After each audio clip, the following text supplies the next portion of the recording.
So in total probability theorem we had seen that suppose I have to find say probability of this event B, and I have been given these three partition A1, A2, A3, so I can calculate this B.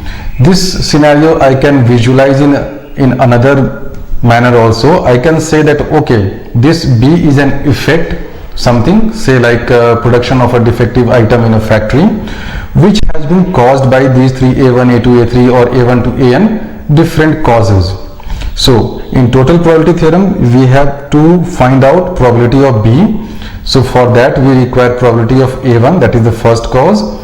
Now given that probability of A1, this probability of B given A1, so I have to find this one, then probability of B given A2, probability of B given A3, and the moment I know all these three conditional probabilities, I know this probability, I can multiply and get probability of this effect or probability of this event B.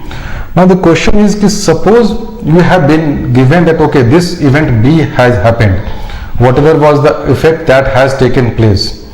So can I go back and find fault that okay, this effect B has taken place, so whether it was because of A1 or because of A2 or A3, that is the moment we have reached event B, I want to know whether I came through this path, or through this path. That is, can I retrace my steps backward and find out that given that this event B has happened, whether it was due to A1, A2, A3.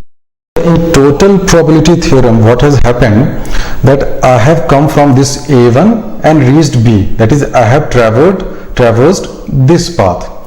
Now when you have been given that okay, this event B has happened, now give me whether this happened because of A1 or A2 or A3. So basically I have to go backwards, so I have to retrace my steps, I have to go backward, and the question is it possible? Then yes, it is possible, and it is possible because of a theorem called Bayes theorem. So in TPT, that is total probability theorem, I am going this way, that is from A to B. In Bayes theorem, which I will discuss in next slide, in Bayes theorem what is happening, that I am going from B to A1, that is it has been given that this event has happened, this whatever had to happen, this event has happened, this effect has taken place, and now you find out the reason, whether it happened because of cause A1 or cause A2 or cause A3. So in this example, what has happened, suppose a production is going on in a factory and a defective item has been produced. So this is my effect. Now there may be three possible causes for this defective item production. Cause number one is machine error, so this I have denoted by this partition of the sample space. Cause 2 is human error, and cause 3 is any other cause. Now that this effect has taken place and this is given by say event B, and these are my three causes, so they are given by say A1, A2, and this is my cause 3, that is A3. So Bayes theorem gives me an idea how to find whether it is because of A1 or because of A2 or because of A3, and how we can do it. You see, we are using this thing, the probability of B given A is equal to probability of A intersection B divided by probability of A. Using this very old conditional probability formula, instead of A, let me write AI. So what I can write, that probability of AI intersection B will be probability of AI into probability of B given AI, and the same thing, if I interchange the role of AI and B, can also be written as probability of AI given B into probability of B. This is very simple thing, because ultimately up to this step, like this, up till this step it is nothing but this thing, instead of A I have written AI here. The same thing I can write in this way also, because I can write say probability of AI given B will be probability of AI intersection B divided by probability of B. This thing I have written, interchange the role of AI and B. So I can write probability of AI intersection B is equal to probability of AI given B into probability of B. Okay, this is very simple, that this thing can be written. Now what is my goal? My goal is to find out this thing, that what is the probability of ith cause given that event B, the defective item, has been produced. So this I can write as, you just take this to this side and divide, so you will get, let me remove these things.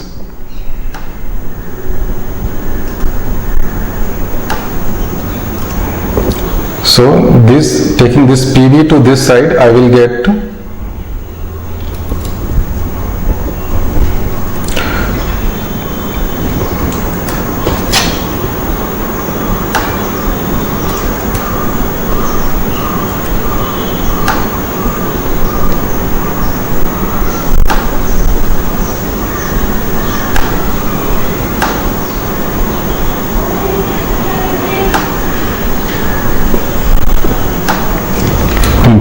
now taking PB in denominator this side, I can write probability of AI given B will be probability of AI, this thing, that is probability into probability of B given AI divided by probability of B.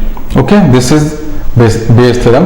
Now you can see the probability of B I can find out using total probability theorem. So when I use the expanded formula for probability of B using total probability theorem, I will get this formula for Bayes rule.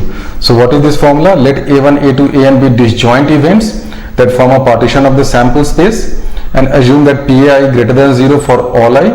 Then for any event B such that PB greater than 0, why this condition is required? Because you are using the conditional probability that probability of AI given B has happened. So now that B has happened, this PB has to be greater than 0. So probability of AI given B will be this thing I have proved in last slide, and this PB I can write as this.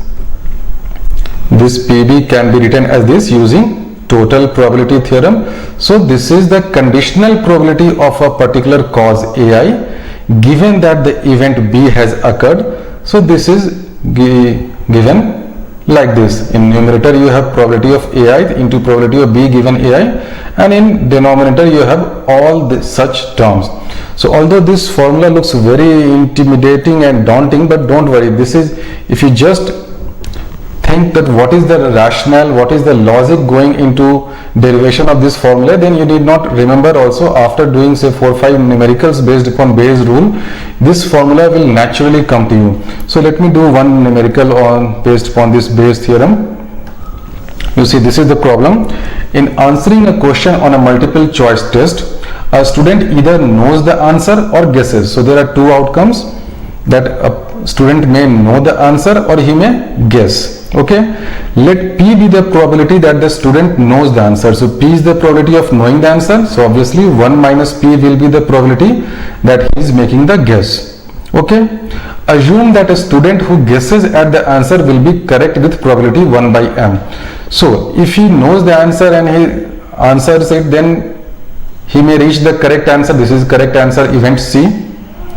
Or maybe he may guess also and then get the correct answer. So even if he guesses the answer, he may reach a correct answer with the probability, because suppose there are m multiple choice alternatives. This is for each question. For a question there are m alternatives, so probability will be 1 by m. But if he knows the answer, it means he will reach here with probability 1, because if you know the correct answer of a question, then you will correctly answer it. So with probability 1, that is with certainty. Okay, so this is that given condition, that assume that a student who guesses at the answer will be correct with probability 1 by m, where m is the number of multiple choice alternatives. What is the conditional probability that a student knew the answer to a question given that he or she answered it correctly? So in this question, what is given, that now you know that this guy, this boy or girl answered this question correctly, that is he has reached this event C, that this event C has occurred. Now the teacher wants to know that what is the probability that although he has answered this question correctly, this event C has occurred, but it is quite possible that he may have guessed it. So what is the probability that he came from this step, that is he knew the answer? So using Bayes theorem we can solve it. So let's solve it. You see, let C and K denote the respectively the events that the student answered the question correctly. So I had shown in last slide. An event that he or she actually knows the answer. So this is K and C. So basically I have to found this probability of K intersection C divided by probability C. Probability C is that he answers the question correctly, and K is that he knows the answer. In this I have not written about guesswork, that is G, because here we are taking K complement.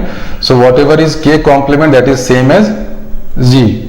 So this is probability of K intersection C will be probability of answering question correctly, that is C, given that he knew it, into probability of K divided by these two terms. Okay, so the next step will be, you see this P CK, this is how much? This is 1, that is probability of correctly answering a question when he knew the answer. So this is 1. Probability of knowing is P. So similarly this is 1 and P.